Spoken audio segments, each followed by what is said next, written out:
আসসালামু আলাইকুম। অনার্স দ্বিতীয় বর্ষের পরীক্ষার রেজাল্ট কবে দিবে এই সংক্রান্ত বিষয় নিয়ে আলোচনা করব।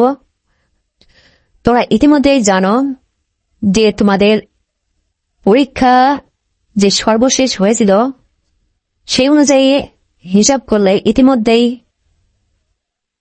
3 মাস পূর্ণ হয়ে গেছে। এক্ষেত্রে তোমাদের রেজাল্ট এ সপ্তাহে দেওয়ার সম্ভাবনা নেই।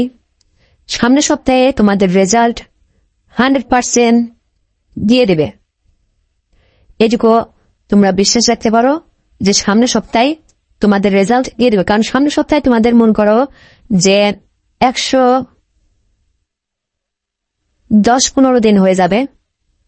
সেক্ষেত্রে সামনের সপ্তাহে রেজাল্ট দেওয়ার সম্ভাবনা 100%।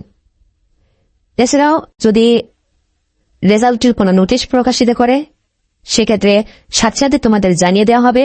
তোমরা অবশ্যই চ্যানেলটি সাবস্ক্রাইব করে পায়ে থাকবে যাতে কোনো আপডেট নোটিশ প্রকাশিত হওয়ার সাথে সাথে তোমরা পেয়ে যাও। সবাই ভালো থেকো। আল্লাহ হাফেজ।